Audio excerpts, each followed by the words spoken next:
Hi hello കൂട്ടുകാരെ എല്ലാവരും എന്തെടുക്കുക എൻ്റെ കൂട്ടുകാരെല്ലാവരും വേഗം വന്നേ നമുക്ക് ഇന്ന് നല്ലൊരു കിടക്കാച്ചൊരു പായസം ഉണ്ടാക്കാം കേട്ടോ.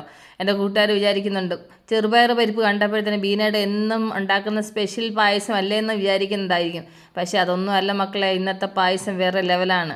ഈ ചെറുപയർ പരിപ്പ് നിങ്ങളെ കാണിച്ചു എന്ന് വിചാരിച്ചിട്ട് ആ ചെറുപയർ പരിപ്പ് മാത്രം ഇട്ടല്ല നമ്മൾ പായസം വെക്കുന്നത്. ഇതിൻ്റെ കൂടെ ഒരുപാട് സാധനങ്ങളൊക്കെ ചേർക്കുന്നുണ്ട്. കിടക്കാച്ചി പായസമാണ്. അപ്പോൾ സമയം കളയുന്നില്ല. അപ്പോൾ ഞാൻ പാനടപ്പ വെച്ച് ഇതിലേക്ക് ഞാൻ 1 കപ്പ് ചെറുപയർ പരിപ്പ് ഇട്ട് കൊടുത്തത്. ഇത് മൂങ് ദാൽ കേട്ടോ. പിന്നെ എൻ്റെ കൂട്ടുകാർ ഇനി എടുത്ത് ചോദിക്കല്ലേ, മൂങ് ദാലാണ്. അപ്പോൾ ഈ മൂങ് ദാൽ ആ 1 കപ്പ് നന്നായിട്ട് നമുക്കൊന്ന് ഫ്രൈ ചെയ്തെടുക്കാം. അപ്പോൾ ഇത് നന്നായിട്ട് ഫ്രൈ ആവുന്നുണ്ട്. ഇത് നല്ലൊരു ബ്രൗൺ കളർ ആവുന്നത് വരെ ഇത് നന്നായിട്ട് ഫ്രൈ ആക്കണം. കണ്ടില്ലേ, അപ്പം ചെറുപയർ പരിപ്പ് നന്നായിട്ട് ഫ്രൈ ആയിട്ടുണ്ട്. നല്ല ഗോൾഡൻ ബ്രൗൺ കളറായിട്ട് നന്നായിട്ട് ഫ്രൈ ആയിട്ടുണ്ട്. ഇനി ഞാൻ സ്റ്റൗ ഓഫ് ചെയ്തിട്ട് നന്നായിട്ടൊന്ന് കഴുകിക്കൊണ്ട് വരട്ടെ. കണ്ടില്ലേ, അപ്പോൾ ഞാനൊന്ന് തണുത്ത് കഴിഞ്ഞപ്പോൾ കുറച്ച് വെള്ളം ഒഴിച്ച് നന്നായിട്ട് കഴുകിയെടുത്തു. അത് കഴിഞ്ഞിട്ട് കുക്കറിലേക്കാണ് ഞാൻ ഇട്ട് കൊടുത്തേക്കുന്നത്. എന്നിട്ട് ഇതിനൊരു നിരപ്പരം വെള്ളം ഞാൻ വെച്ചു. എന്നിട്ട് ഇതിലേക്ക് ഞാൻ 1 ടേബിൾ സ്പൂൺ നെയ്യ് ചേർത്ത് കൊടുക്കുന്നുണ്ട്. നെയ്യ് ചേർത്ത് വേവിച്ചാൽ പരിപ്പ് ഒട്ടത്തില്ല, അതിന് വേണ്ടിയിട്ടാണ്. ഇനി നമുക്ക് ഇത് അടച്ച് വെച്ചിട്ട് ഒരു വിസിലടുപ്പിച്ച് വേവിക്കാം. അത് വേവുന്ന നേരത്തിന് ഇപ്പുറത്തെ അടപ്പയിൽ ഞാൻ പാനടപ്പ വെച്ച് ഇതിലേക്ക് ഒരു 2 ടേബിൾ സ്പൂൺ നെയ്യ് ഒഴിച്ചു കൊടുത്തു. എന്നിട്ട് ഇതിലേക്ക് ഞാൻ ഒരു 3 ക്യാരറ്റ് തിരികെ ഇട്ട് കൊടുക്കുന്നുണ്ട്. എന്നിട്ട് ഈ ക്യാരറ്റ് നന്നായിട്ട് നമുക്കൊന്ന് ഫ്രൈ ചെയ്തെടുക്കാം. ആ ക്യാരറ്റിൻ്റെ പച്ചമണമൊക്കെ പോയി ആ നെയ്ക്കകത്ത് കിടന്ന് ആ ക്യാരറ്റ് ഒന്ന് ഫ്രൈ ആകുമ്പോൾ ഉണ്ടല്ലോ, അതിന് വേറൊരു ടേസ്റ്റാണ്. അതിന് വേണ്ടിയിട്ടാണ് ഞാൻ ഈ ക്യാരറ്റ് ഈ നെയ്യിലിട്ടിട്ട് ഫ്രൈ ആക്കുന്നത്. അപ്പോൾ ഈ ക്യാരറ്റ് ഫ്രൈ ആവുന്ന നേരത്തിനാണെന്ന് നോക്കി നമുക്കങ്ങ് ശർക്കര പാനിയാക്കാം. അതിനുവേണ്ടി ഞാനൊരു പാത്രം എടുത്ത് ഇതിലേക്ക് ഞാൻ 1 ബൗള് ശർക്കരയാണ് എടുത്തേക്കുന്നത്. ശർക്കര നിങ്ങളുടെ മധുരത്തിനനുസരിച്ച് എടുക്കണം. അപ്പോൾ ഞാൻ ഇതിന് ഒരുപക്ഷെ മധുരം കുറവാണെന്നുണ്ടെങ്കിൽ ഞാൻ കുറച്ചും കൂടെ ശർക്കര പാനിയാക്കി ഒഴിക്കും. കാരണം ഇത് പൊടി ആയതുകൊണ്ട് അതിനകത്ത് ഇച്ചിരി വെള്ളം ഒഴിച്ചിട്ട് ഒന്ന് ചൂടാക്കുമ്പോഴത്തേന് അതങ്ങ് മെൽറ്റ് ആയിക്കോളും. അപ്പം ശർക്കര പാനിയാവാൻ അപ്പുറത്തെ സൈഡിൽ ഞാൻ വെച്ചു. അപ്പോൾ ഇപ്പുറത്താണെന്നുണ്ടെങ്കിൽ ക്യാരറ്റ് നന്നായിട്ട് വെന്തിട്ടുണ്ട്. ആ നെയ്ക്കകത്ത് കിടന്നിട്ട് നന്നായിട്ട് ഡ്രൈ ആയിട്ടുണ്ട് കേട്ടോ. ഇനി നമുക്ക് ഇതിനെ അപ്പുറത്തെ അടപ്പയിലോട്ട് മാറ്റി വെച്ചിട്ട് നമുക്ക് ഈ അടപ്പയിലോട്ട് ഉരുക്കിയ ശർക്കര ഒരു അരിപ്പയിൽ അരിച്ചിട്ട് വേറൊരു പാത്രത്തിലോട്ട് ഞാൻ മാറ്റുന്നുണ്ട്. അപ്പോൾ എല്ലാം കൂടെ മിക്സ് ചെയ്യാനെ കൊണ്ട് എളുപ്പമല്ല, അതുകൊണ്ടാണ്. അപ്പോൾ ഞാൻ ഇച്ചിരി വലിയൊരു ചരുവമാണ് എടുത്തത്. അപ്പോൾ ഒരു സ്റ്റീൽ ചരുവത്തിലേക്ക് ഞാൻ ആ ശർക്കര പാനി മാറ്റി കൊടുത്തു. എനിക്ക് തോന്നുന്നില്ല ശർക്കര പാനി മതിയോന്ന്. ആക്ച്വലി കുറച്ചും കൂടെ ശർക്കര പാനി ഉണ്ടാക്കേണ്ടി വരും, കാരണം വെച്ചാൽ മധുരം കുറവായിരിക്കും. ഞാൻ അതിന് മതിയാവും വിചാരിച്ചിട്ടാണ് അത്രയും എടുത്തത്. പക്ഷേങ്കിൽ ഞാൻ വേവിച്ച പരിപ്പും അതുപോലെ തന്നെ ക്യാരറ്റും ഒക്കെ ഉണ്ടല്ലോ, അപ്പം കുറച്ചുകൂടെ മധുരം വേണ്ടി വരും.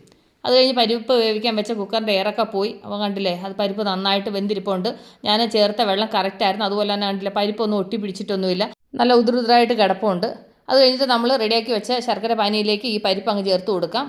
എന്നിട്ട് അത് നന്നായിട്ടൊന്ന് മിക്സ് ചെയ്യാം. ഞാൻ പറഞ്ഞില്ലേ ശർക്കര പാനി കുറവാന്ന് പറഞ്ഞില്ലേ, അപ്പോൾ ഞാൻ കുറച്ചും കൂടെ തിളപ്പിക്കാൻ അപ്പുറത്തോട്ട് വെച്ചിട്ടുണ്ട്. അത് കഴിഞ്ഞിട്ടാണെങ്കിൽ ഇതിൻ്റെ കൂടെ നമ്മൾ ആ ഫ്രൈ ചെയ്ത് വെച്ച ക്യാരറ്റും കൂടെ അങ്ങ് ചേർത്ത് കൊടുക്കാം. ഈ ക്യാരറ്റും കൂടെ ചേർത്തിട്ട് നന്നായിട്ട് ഈ പരിപ്പും ക്യാരറ്റും കൂടെ നന്നായിട്ട് മിക്സ് ചെയ്തിട്ട് ഇത് നമ്മൾ അടപ്പേ വെച്ചിട്ട് നന്നായിട്ടൊന്ന് വരട്ടണം. ഈ പരിപ്പിലും ക്യാരറ്റിലും ഒക്കെ ശർക്കര നന്നായിട്ട് പിടിക്കണം. അത് കഴിഞ്ഞിട്ട് നമുക്ക് പാല് ചേർക്കാം. അപ്പോൾ ഞാൻ കുറച്ച് ശർക്കര പാനി ആക്കാൻ വെച്ചിട്ടുണ്ട്. അപ്പം കുറച്ചുകൂടെ ശർക്കര പാനി ഇതിനകത്തൂടെ ഞാൻ ചേർത്ത് കൊടുക്കുന്നുണ്ട്. അത് കഴിഞ്ഞിട്ട് ഇത് റെഡി ആവുന്ന നേരത്തിനാണെന്നുണ്ടെങ്കിൽ ഞാൻ മിക്സിയുടെ ജാറെടുത്ത് ഇതിലേക്ക് ഞാനൊരു 10-12 അണ്ടിപ്പരിപ്പ് വെള്ളത്തിനകത്ത് 1 മണിക്കൂറായിട്ട് കുതിരാൻ വെച്ചായിരുന്നു. ഇനി ഇത് നന്നായിട്ടൊന്ന് അരച്ചുകൊണ്ട് വരട്ടെ. കണ്ടില്ല, അപ്പോൾ അരച്ചുകൊണ്ട് വന്ന് കണ്ടിട്ട് നല്ല പാല് പോലെ ഇരിപ്പുണ്ട്. ഇതൊക്കെ ചേർത്ത് കഴിഞ്ഞാൽ പായസത്തിന് നല്ല ടേസ്റ്റാണ് കേട്ടോ. കണ്ടില്ല, അപ്പോൾ ഞാൻ കുറച്ചൊരു ശർക്കര പാനിയൊക്കെ ഒഴിച്ചിട്ട് നന്നായിട്ട് അതുകൂടെ കുറേ കൂടെ തിളപ്പിച്ചായിരുന്നു. കണ്ടില്ല, അപ്പോൾ ആ പരിപ്പിനകത്ത് ക്യാരറ്റിനകത്തൊക്കെ നന്നായിട്ട് ശർക്കര പിടിച്ചിട്ടുണ്ട്. ഇനി നമുക്ക് ഇതിലേക്ക് പാല് ചേർത്ത് കൊടുക്കാം. കാരണം വെച്ച് കഴിഞ്ഞാൽ കൊണ്ട് ആ പരിപ്പിനകത്ത് ക്യാരറ്റിനകത്തൊക്കെ നന്നായിട്ട് ശർക്കര പിടിച്ച് കഴിഞ്ഞതിന് ശേഷം നമ്മൾ പാല് ചേർത്ത് കഴിഞ്ഞാൽ നല്ല ടേസ്റ്റാണ് കേട്ടോ. അപ്പോൾ അത് കഴിഞ്ഞാൽ വെച്ച് ഞാനാണെന്നുണ്ടെങ്കിൽ 1 ലിറ്റർ പാല്, തിളച്ച പാല് ഞാൻ ചേർത്ത് കൊടുത്തു. അത് കഴിഞ്ഞിട്ട് നമ്മൾ ആ അണ്ടിപ്പരിപ്പ് അരച്ചില്ലേ, അതും കൂടി അതിൻ്റെ കൂടെ അങ്ങ് ചേർത്ത് കൊടുക്കുന്നുണ്ട്. എന്നിട്ട് അത് നന്നായിട്ടൊന്ന് മിക്സ് ചെയ്യുന്നുണ്ട്. മിക്സ് ചെയ്തിട്ട് ഇനി ഇത് നന്നായിട്ട് തിളച്ച് നന്നായിട്ട് കുറുവണം. പായസം എന്ന് വെച്ചാൽ നല്ല കുറുകി ഇരുന്നാലേ പായസം റെഡി ആകത്തുള്ളൂ. കണ്ടില്ലേ, അപ്പോൾ നമ്മുടെ പായസം റെഡി ആയിട്ടുണ്ട്, നന്നായിട്ട് കുറുകി റെഡി ആയിട്ടുണ്ട്.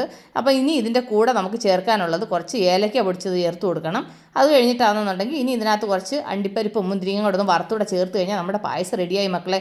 അപ്പോൾ ഏലക്കയൊക്കെ ചേർത്തു. അപ്പോൾ പായസം ഇവിടെ ഇരിക്കട്ടെ. അത് കഴിഞ്ഞ് നമുക്ക് ഇപ്പുറത്ത് അടപ്പയിലോട്ട് കുറച്ച് അണ്ടിപ്പരിപ്പും മുന്തിരിങ്ങയും കൂടെ അങ്ങ് വറക്കാം. അതിനുവേണ്ടി പാൻ അടപ്പ വെച്ച് ഇതിലേക്ക് 2-3 ടേബിൾ സ്പൂൺ നെയ്യ് ഒഴിച്ചു കൊടുത്തു. എന്നിട്ട് അതിലേക്ക് കുറച്ച് അണ്ടിപ്പരിപ്പ്, കുറച്ച് മുന്തിരിങ്ങ, ഇത് ഇത്രയും കൂടി ഇട്ടു. ഇനി ഇത് നന്നായിട്ട് നമുക്കൊന്ന് ഫ്രൈ ചെയ്യാം. കണ്ടില്ല, അപ്പോൾ അണ്ടിപ്പരിപ്പും മുന്തിരിങ്ങയൊക്കെ നന്നായിട്ട് ഫ്രൈ ആയിട്ടുണ്ട്. ഇനി ഇത് നമ്മുടെ പായസത്തിലൂടെ ചേർത്ത് കൊടുത്തു കഴിഞ്ഞാൽ കൊണ്ട് നമ്മുടെ ക്യാരറ്റ് പരിപ്പ് പായസം റെഡിയായി മക്കളെ. അപ്പം കണ്ടോ, നമ്മുടെ പായസത്തിലേക്ക് നമുക്കിതങ്ങ് ചേർത്ത് കൊടുക്കാം. എന്നിട്ട് നമുക്ക് നന്നായിട്ടൊന്ന് മിക്സ് ചെയ്ത് കൊടുക്കണം. ആ അണ്ടിപ്പരിപ്പിൻ്റെയും മുന്തിരിങ്ങയുടെ ഇതെല്ലാം പായസത്തിൽ നന്നായിട്ടൊന്ന് മിക്സായി കഴിയുമ്പോൾ ഉണ്ടല്ലോ, ആഹാ വേറെ ലെവലാണ് മക്കളെ ഈ പായസം. അപ്പം ഇനി എനിക്ക് കൂടുതൽ നേരം വെയിറ്റ് ചെയ്യാനുള്ള സമയമില്ല. ഇനി ഇതൊന്ന് കുടിച്ച് ഇതെങ്ങനെ ഉണ്ടെന്ന് നോക്കിയെങ്കിൽ എനിക്കൊരു സമാധാനമുള്ളൂ. ഞാൻ എന്താ പറയുന്നത്, ഒന്ന് വെറൈറ്റി ട്രൈ ചെയ്തതാണ്. ഭയങ്കര ടേസ്റ്റി ആയിട്ടുള്ള സംഭവമായിരിക്കും ഞാൻ വിശ്വസിക്കുന്നു. അപ്പോൾ ഇനി നമുക്ക് സമയം കളയേണ്ട മക്കളെ, അപ്പോൾ ഞാൻ ഒരു ഗ്ലാസ് ബൗൾ എടുക്കണമെന്ന് വിചാരിച്ചത്. പിന്നെ ബൗൾ എടുക്കാനൊന്നും പോയില്ല. അപ്പോൾ കയ്യിൽ കിട്ടിയത് ഗ്ലാസ്സാണ്. ഗ്ലാസ്സെങ്കിൽ ഗ്ലാസ് എന്തോ ആയാലും വേണ്ടൂല, അതിനകത്തോട്ട് ഒഴിച്ചിട്ട് ഈ പായസം ഒന്ന് കുടിച്ച് നോക്കിയിട്ടുള്ളൂ ബാക്കി കാര്യം. കാരണം വെച്ച് കഴിഞ്ഞാൽ കൊണ്ട് ഇത്ര കഷ്ടപ്പെട്ട് നല്ല വെറൈറ്റി ആയിട്ട് നമ്മൾ പായസം ട്രൈ ചെയ്തിട്ടേ അതെങ്ങനെ കുടിച്ച് നോക്കാതെ എൻ്റെ കൂട്ടുകാരടുത്ത് പറയാതെ എങ്ങനെ അല്ലേ. അപ്പോൾ ഇതിൻ്റെ ടേസ്റ്റ് നോക്കാതെ വേറെ രക്ഷയില്ല എൻ്റെ പൊന്നു മക്കളെ. നമുക്കിപ്പോൾ നോക്കാം എങ്ങനെ ഉണ്ടെന്ന് നോക്കാം. അപ്പോൾ എൻ്റെ കൂട്ടുകാർ മിസ് ചെയ്യാതെ ഈ പായസം ഒന്ന് ട്രൈ ചെയ്ത് നോക്കണം, മറക്കാതെ ട്രൈ ചെയ്യണം. കാരണം ഇത് മക്കൾക്കൊക്കെ ഭയങ്കരമായിട്ട് ഇഷ്ടപ്പെടും. എന്താ പറയുക, നിങ്ങൾ പാത്രത്തിൽ ഉണ്ടാക്കി വെച്ചാൽ മാത്രം മതി, പാത്രം കാലിയാവുന്ന നിങ്ങൾ പോലും അറിയത്തില്ല. അത്ര നല്ല ടേസ്റ്റുള്ള സംഭവമാണ്. കാരണം വെച്ച് കഴിഞ്ഞാൽ ഞാൻ ഇടയ്ക്ക് ഒന്ന് ടേസ്റ്റ് നോക്കിയായിരുന്നു, അത് നിങ്ങൾ കണ്ടില്ല, പക്ഷേങ്കിൽ ഞാൻ ഇടയ്ക്ക് വെച്ച് അതിൻ്റെ മധുരമൊക്കെ ഒന്ന് നോക്കിയായിരുന്നു, എല്ലാം സൂപ്പറായിരുന്നു. അപ്പം പിന്നെ ഒന്നുകൂടി നിങ്ങളുടെ മുന്നിൽ വെച്ച് ഞാൻ ഒന്നുകൂടെ ഒന്ന് കുടിച്ച് കാണിച്ചതേ ഉള്ളൂ. ആക്ച്വലി ഇന്ന് അപ്പൂസ് സ്കൂളിൽ നിന്ന് വരുമ്പോൾ അവൻ എന്തോ സന്തോഷമാണെന്ന് വെച്ചാൽ അത്ര സന്തോഷം. കാരണം വെച്ചാൽ അവന് ഏറ്റവും ഇഷ്ടപ്പെട്ട ഒരു പായസമാണ് ഈ പരിപ്പ് പായസം എന്ന് പറയുന്നത്. അപ്പോൾ എൻ്റെ കൂട്ടുകാർ മറക്കാതെ ഇത് ട്രൈ ചെയ്ത് നോക്കുക. അപ്പോൾ എൻ്റെ കൂട്ടുകാർ ഇത് ട്രൈ ചെയ്യുന്നുള്ള പൂർണ്ണ വിശ്വാസത്തോടു കൂടി ഞാൻ ഈ വീഡിയോയുടെ വൈൻഡപ്പ് ചെയ്യാണ്. അപ്പോൾ നമ്മൾ ഉടൻ തന്നെ അടുത്ത വീഡിയോ ആയിട്ട് വീണ്ടും കാണും വരെ take care, bye, see U.